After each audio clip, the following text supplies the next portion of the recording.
শুরুটা হয়েছিল একটি বাক্য দিয়ে। একটি কলেজের গেটের সামনে দাঁড়িয়ে কিছু যুবক প্রকাশ্যে বলে উঠল, বোরখা পরে কলেজে আসা যাবে না, বোরখা পরে এলে গেটের বাইরে দাঁড়িয়ে থাকতে হবে। ভাবুন একবার, এটি কোনো সিনেমার দৃশ্য নয়, কোনো গোপন উগ্রবাদী ক্যাম্পের ভাষণও নয়। এটি ঘটেছে একটি শিক্ষা প্রতিষ্ঠানের সামনে।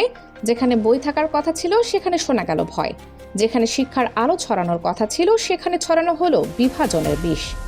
পশ্চিমবঙ্গের হাওড়ার ডোম জুড়ে অবস্থিত আজাদ হিন্দ ফৌজ কলেজকে ঘিরে ঘটে যাওয়া এই ঘটনাটি এখন শুধু একটি কলেজের বিতর্ক নয়, এটি ধীরে ধীরে রূপ নিচ্ছে এক গভীর রাজনৈতিক এবং সামাজিক অস্থিরতার প্রতীকে।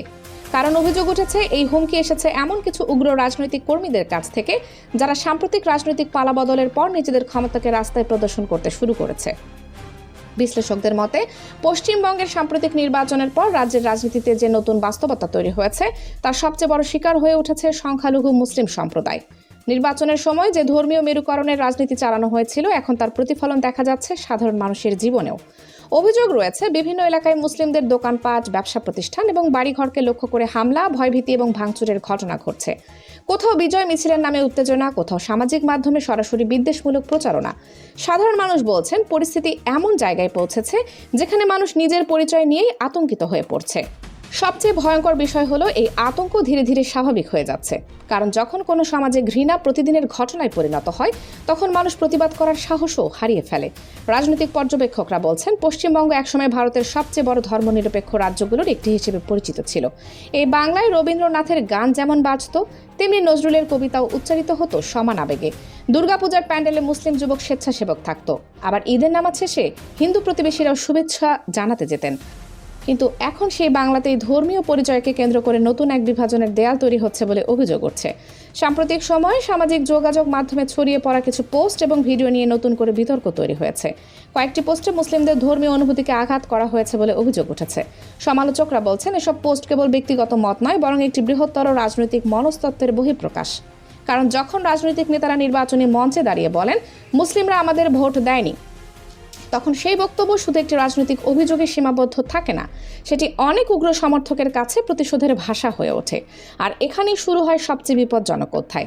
ভোটের রাজনীতি যখন মানুষের ধর্মীয় পরিচয়ের সাথে জড়িয়ে যায়, তখন গণতন্ত্র ধীরে ধীরে সংখ্যার খেলায় পরিণত হয়। সেখানে নাগরিক পরিচয় হারিয়ে যায়, মানুষ ভাগ হয়ে যায় আমরা এবং ওরাতে। অনেকে বলছেন, পশ্চিমবঙ্গে এখন ঠিক সেই পরিবেশটাই তৈরি হচ্ছে। আজ বোরকা নিয়ে আপত্তি, কাল হয়তো দাড়ি নিয়ে প্রশ্ন, পরশু নাগরিকত্বের কাগজ দেখতে চাওয়ার দাবি। এই আশঙ্কা নতুন নয়।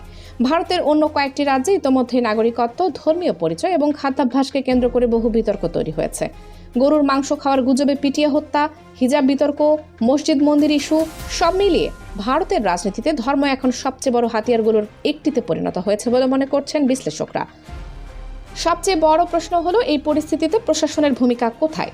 সমালোচকদের দাবি, অনেক ক্ষেত্রেই প্রশাসন নিরপেক্ষ অবস্থান নিতে ব্যর্থ হচ্ছে। কারণ রাজনৈতিক ক্ষমতার পালাবদলের পর স্থানীয় প্রশাসনও অনেক সময় নতুন ক্ষমতা কেন্দ্রের দিকে ঝুঁকে পড়ে। ফলে সাধারণ মানুষ বিচার পাওয়ার বদলে আরও অসহায় হয়ে পড়ে। আর এই অসহায়ত্বই সবচেয়ে বেশি ভয় ধরাচ্ছে সংখ্যালঘু পরিবারগুলোর মধ্যে।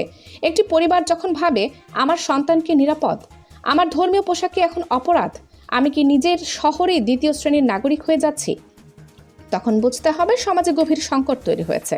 এবার একটু অন্যভাবে ভাবুন। ধরুন এই ঘটনা যদি বাংলাদেশে ঘটত। ধরুন বাংলাদেশের কোনো কলেজে দাঁড়িয়ে কেউ হিন্দু ছাত্রীদের শাখা সিঁদুর পরে আসতে নিষেধ করত, অথবা কোনো মন্দিরে গিয়ে উলুধ্বনি বন্ধ করতে বলা হতো। তাহলে কি হতো?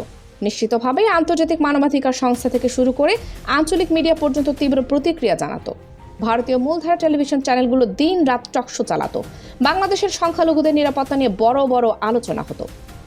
কিন্তু আজ যখন ভারতের মাটিতে মুসলিম নারীদের পোশাক নিয়ে প্রকাশ্যে আপত্তি তোলা হচ্ছে, তখন সেই একই মহলের অনেকেই নীরব।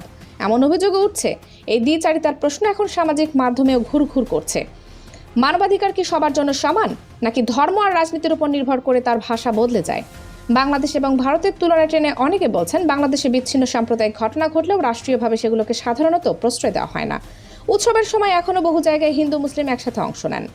পহেলা বৈশাখ থেকে দুর্গাপূজা, ঈদ থেকে বড়দিন, সব উৎসবে মিলেমিশে থাকে এক ধরনের সামাজিক সহাবস্থান। অন্যদিকে ভারতের কিছু রাজ্যে ধর্মীয় মেরুকরণ এখন প্রকাশ্য রাজনৈতিক কৌশলে পরিণত হয়েছে বলে অভিযোগ তুলেছেন সমালোচকেরা। বিশেষ করে পশ্চিমবঙ্গ নিয়ে উদ্বেগ আরও বেশি, কারণ এই বাংলা একসময় সাম্প্রদায়িক সম্প্রীতির প্রতীক ছিল। এই বাংলায় ভারতকে শিখিয়েছিল সংস্কৃতি কাকে বলে, সহাবস্থান কাকে বলে। কিন্তু এখন সেই বাংলাতেই ভয় ঢুকে পড়ছে কলেজের গেটে, পাড়ার রাস্তায়, এমনকি মানুষের ব্যক্তিগত জীবনেও।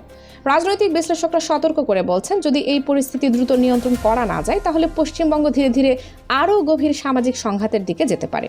কারণ ঘৃণার রাজনীতি একবার মানুষের মনে জায়গা করে নিলে সেটি থামানো খুব কঠিন হয়ে যায়।